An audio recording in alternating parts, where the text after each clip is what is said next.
В эфире программа «Новости IT». Минувшая неделя запомнилась анонсами и запуском продаж продуктов яблочной компании. Наш регион пандемия заставила предлагать собственные продукты для борьбы с ней и переводить в онлайн-мероприятия. А у любителей сетевого шутера CSGO появилась угроза проигрывать читерам или вовсе лишиться своих накоплений в виртуальной реальности, а то и учетной записи. Это и обсудим. Поехали!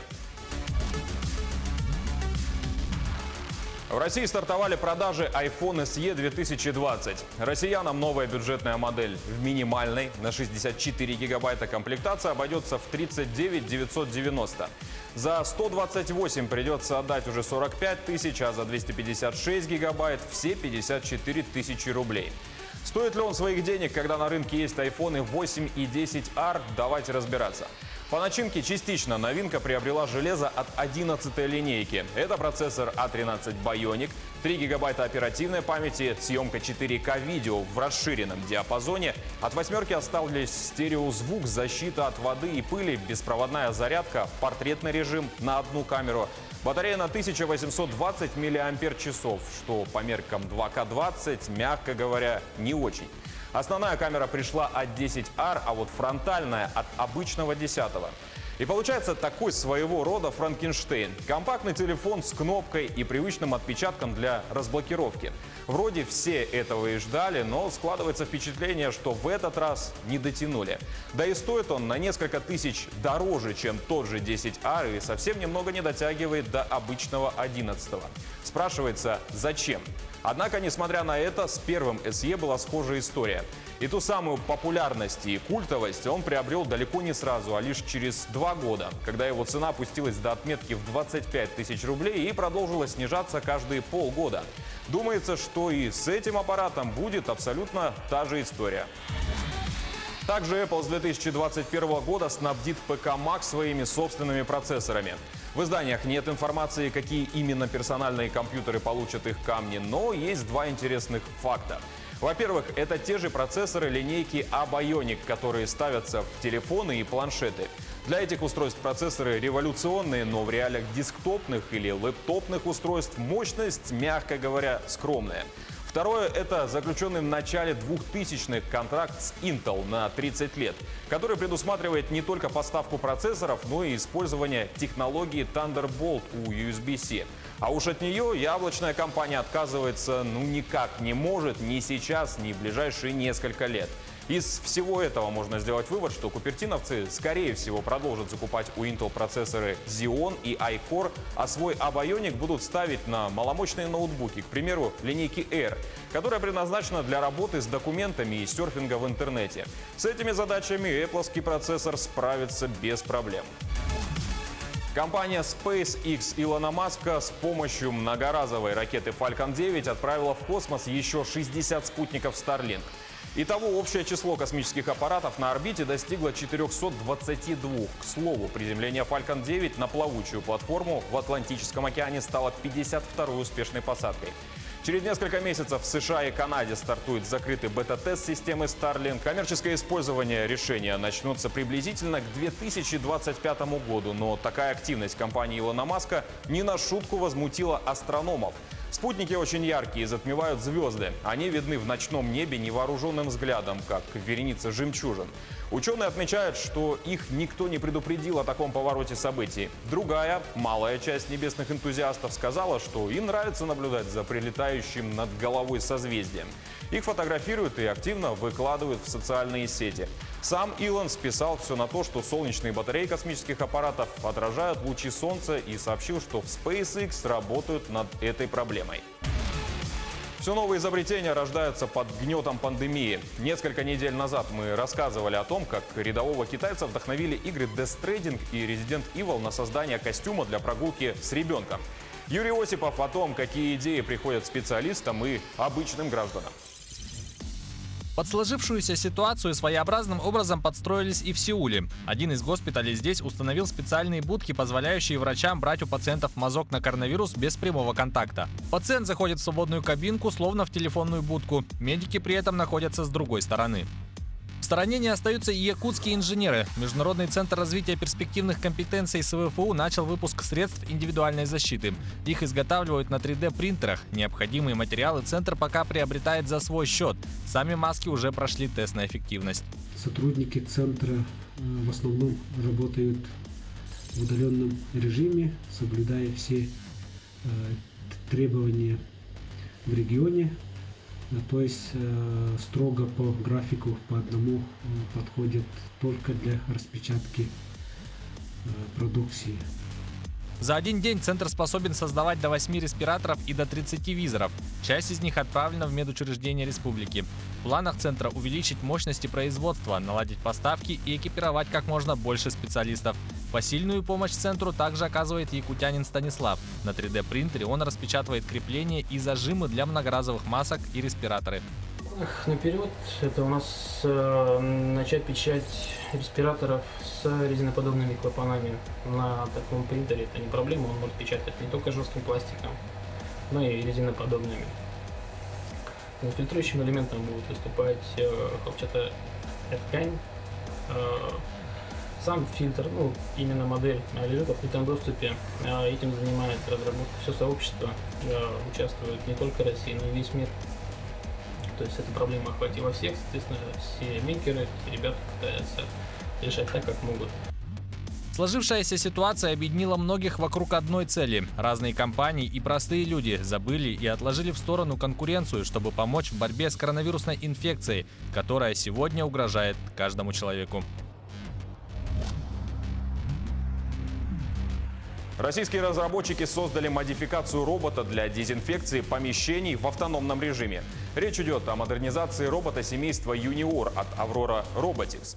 Машина может использоваться в гусеничном или колесном варианте. Грузоподъемность составляет 50 килограммов, что позволяет устанавливать специальный распылитель и резервуары для дезинфекционной жидкости. Ресурс работы Юниора на одном заряде составит около 2 часов. Разработчики инвестировали в проект около 10 миллионов рублей. В ближайшее время Aurora Robotics войдет в консорциум Автодата.рус и будет передавать информацию о перемещениях всех своих роботизированных комплексов. СВФУ начал профориентационную работу с абитуриентами в онлайн-формате. До 30 апреля представители учебных подразделений дистанционно консультируют выпускников по актуальным направлениям и отвечают на интересующие вопросы. Какие возможности открываются перед ребятами в университете? Что предлагает федеральный вуз? Помогают с выбором профессии. Также на разных информационных площадках от районных до федеральных продолжают выходить тематические материалы специально для будущих студентов. Ежедневно с 17 часов по якутскому времени выпускники и их родители могут подключаться к видеоконференции на платформе Zoom. Абитуриент, желающий задать вопрос вне эфира, может оставить его на официальных аккаунтах СВФУ в соцсетях под постом или в сторис о профмарафоне. Всего запланировано 9 эфиров по определенным темам. Проректор СВФУ уже в интервью нашему телеканалу рассказал о том, какие профессии будут востребованы в этом году. В прошлом году у нас был конкурс большой в Институте математики и информатики. Именно IT направление и так далее. Они очень пришли к нам, абитуриенты, с очень хорошим средним баллом. В этом году тоже мы ожидаем. Несмотря на режим самоизоляции, IT-сообщество Якутии активно проводит свои мероприятия. Впервые в дистанционном формате прошел отборочный тур в финал конкурса «Моя профессия IT». Многие проекты, представленные на конкурс, призваны помочь в борьбе с COVID-19. Об этом мы расспросили председателя Ассоциации развития IT-отрасли Мичила Стручкова.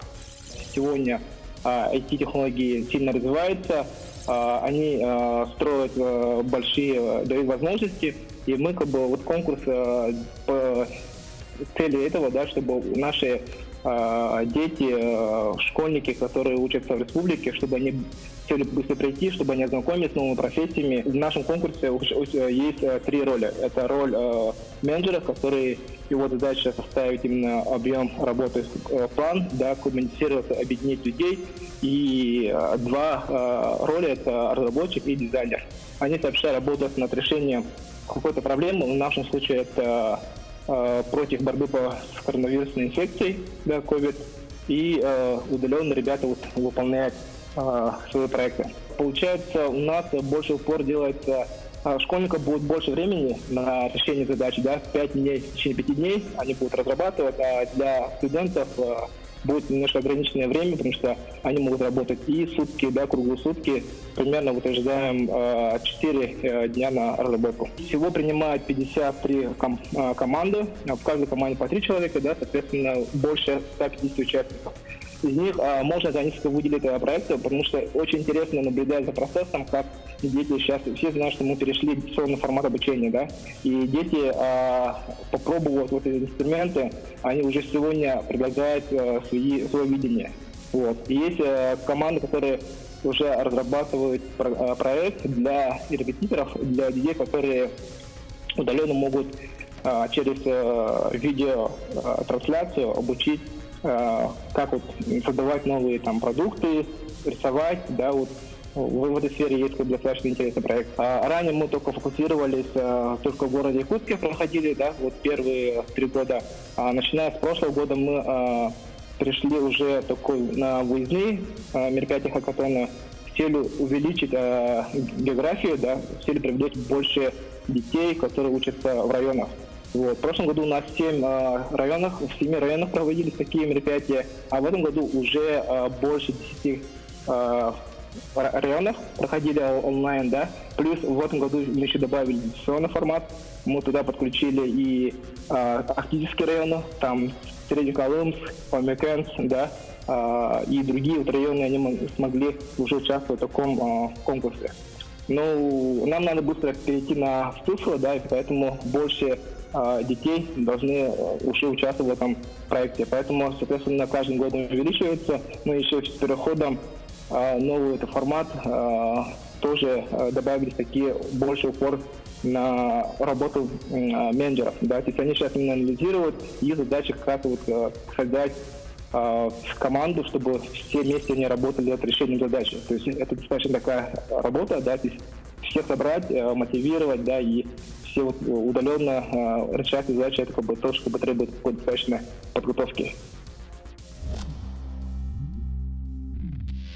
В сеть утек исходный код Counter-Strike Global Offensive и Team Fortress 2. Это может означать новую волну читов и хаков. Считается, что утечка – это тот исходный код, который в конце 2017-го Valve предоставила партнерам, лицензирующим движок Source. Нынешнюю сборку выкрали еще в 2018 году, но, видимо, до публики она добралась только сейчас. Сообщество начало беспокоиться, что по исходному коду начнут рыскать мошенники. Они будут искать дыры в движке, например, через Team Fortress 2. Якобы можно совершать удаленный запуск стороннего кода. И некоторые фанатские группы на всякий пожарный закрыли свой сервер. Valve уже отреагировала на это. Компания заявила, что не видит поводов для беспокойства. Если вы играете на официальных серверах CSGO и Team Fortress 2, вам ничего не угрожает.